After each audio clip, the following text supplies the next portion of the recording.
Thanks for having me. Really appreciate the chance to come talk to a room full of professionals about what's going on right now. I do not actually have prepared remarks. I have a letter that I was carrying around in my pocket and I was making notes on, so I will make more notes as we go. The blessing and the curse of being in the executive branch is we go first. So we've gone first. All of our ideas are out. They are what they are, and I will talk to you about a few of them and then answer as many questions as you all can stand about whatever you want to talk about. So the governor released his budget on December 20th. I know a lot of you have seen or heard directly from the OFM director, David Schumacher, on what's in there.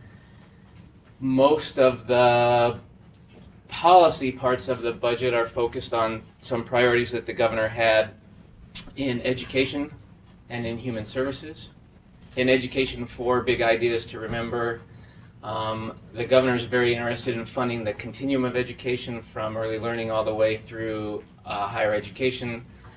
So there's a lot of resource towards our early learning programs, both on the quality side and the access side.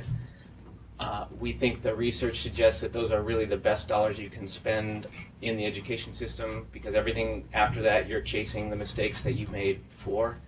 So we're proposing a pretty substantial investment in early learning. K-12, 2 things to think about. Everybody in this room knows about the Supreme Court and the litigation around whether we're fulfilling our constitutional duty to the education system. We were fortunate enough to have a revenue structure sufficient that we could make the investments to complete the 2776 obligations that the legislature put on itself, and that the court has subsequently endorsed a year early. So we fund all of the MSOC, all of the all-day kindergarten, all of the K through class 3 class size reductions that are sort of embedded in that court case. Third big education idea for us, we're sort of stuck at about 78 to 80% high school graduation in this state. And in certain subpopulations, it's much worse than that. Many of our communities of color, our foster kids, our homeless kids are all doing much less well than that. So the governor has a set of investments in the budget that are around targeting support to increase the high school graduation rate. There's a state goal for that, but we're trying to see if we can move quickly to get at that last 20% of the population. Both because, frankly, you all need a workforce that's ready to go to work, and because the statistics on how people do in the economy are so dramatic as between those people with a high school degree or the equivalent and those without. So that's another place where if we don't get that right, it costs us at the back end. Fourth and finally on education, on the higher ed side, the governor chose to continue to try to keep higher ed affordable, so there's a tuition freeze for this biennium, but coupled with a pretty substantial investment in targeted sectors of the higher ed system where we're trying to get at basically STEM graduates. A lot of folks in this room work for clients who are very interested in making sure we have the next generation of a highly trained workforce. So they're pretty big investments in computer science and engineering, in the Opportunity Scholarship, in places like that. So that's the education package. It's mostly all done through the budget. The governor has one piece of executive request legislation on education. It's a bill that expands the current teacher certification program to more than just math and science, to get some of the other high demand fields. It's been dropped in both House and Senate, has bipartisan sponsorship. I have no idea when it will be heard. Human services. Priorities. Many of you are familiar with the other set of litigation the state has been facing. We lost a Supreme Court case on the adequacy of our mental health system. We are in the middle of a federal court case on the adequacy of that system for people in incarceration, and we're going to lose. Right? The facts are just the same. The cost of that, we lost the hospital side one this summer and had to start opening up new beds across the state. So we've made a pretty significant investment in the mental health system in the budget, both to deal with that, and frankly, we probably cut too far. So there's a big ton of resources put into that part of the system. The governor's very interested in that, and in foster care, another place where we have done badly in the eyes of courts. There's a pretty big investment in new staff to try to get the staffing ratios to meet the court's order. And one other one. Oh, youth homelessness. The governor will have exec request legislation on youth homelessness. There are now over 30,000 homeless youth in the public school system. There are some 17,000 unaccompanied homeless youth in the state. It's both a big number and a number that seems to be within reach of actually getting addressed if we can put the resources in the right place. So we're trying to make a run at that this year. On transportation, we're trying something a little different this year. The governor has been asking the legislature for a transportation package for 2 years. Asking hasn't seemed to provoke the right response, so we put our own out there, hoping that other people will respond to it. I'm hopeful from what I'm hearing that there is indeed more movement this year than there has been in past years. Really excited to see a bill and to get the chance to see if we can get that done this year. I know you all have been doing a mighty amount of work to get that done as well.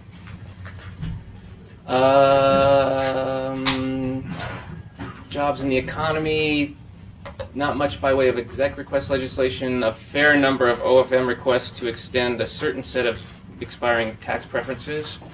High-tech R&D tax preference. Senator Hill will be the prime sponsor. Agricultural tax preferences, I believe Senators Hewitt and Hatfield are signed on. And then the ever-popular closing of some tax preferences. I believe we identified 5 that no longer seem to be providing the same benefits as we had hoped they would be. And other people will have their different opinions about whether that's true. I believe that's all also been dropped. And I don't have bill numbers, I'm sorry. Let's see.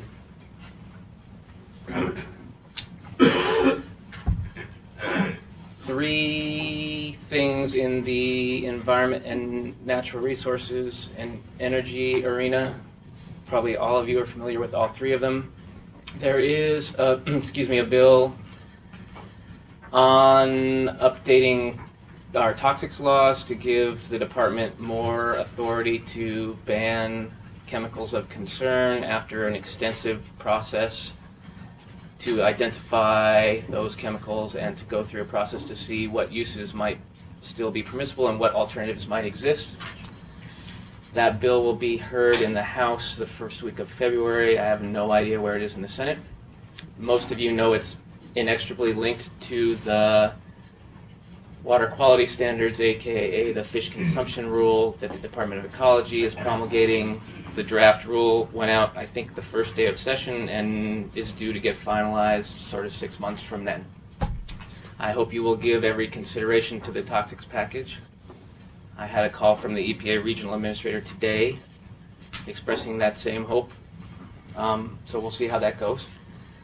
Second, there are competing sets of ideas around community safety and oil response and hazardous materials. Senator Erickson has a bill which got heard last week. Senator Wolfus has a bill at the request of the governor which has not yet been set for hearing. A companion bill in the House has been introduced. Some of you are intimately familiar with the details of that. I believe everybody who wants to be intimately familiar with the details of that is. If someone wants to talk about that, I'm happy to do it. Third, we have the Carbon Pollution Accountability Act, which has been dropped and will be heard Tuesday in the House, and who knows when in the Senate. The governor is committed to making progress on climate this session and is very open to what form that progress takes. This is his idea. He's looking for other people to respond to his ideas. And hopefully the hearing and the legislation will draw out some of those ideas. In total, I think there are 12 governor's request pieces of legislation. I'm sure I have forgotten 2 or 3 of them. There are another dozen or so OFM bills, if you don't count the budgets, and then the budgets as well. A score of agency request bills, some of which will take up a lot of time and energy. Many of you are probably tracking the Real ID issue, the texting while driving bill. Let's see if I can think of another one that people have come and talked to me about. A couple other things. In general, I think you should view the governor's ideas as an attempt to start a conversation on a lot of these things, and there are definitely some places he wants to go. But we are very open to figuring out how to get from here to there. He is committed to getting transportation done this year, committed to getting a substantial investment in education done this year, and really interested in making progress on climate this year.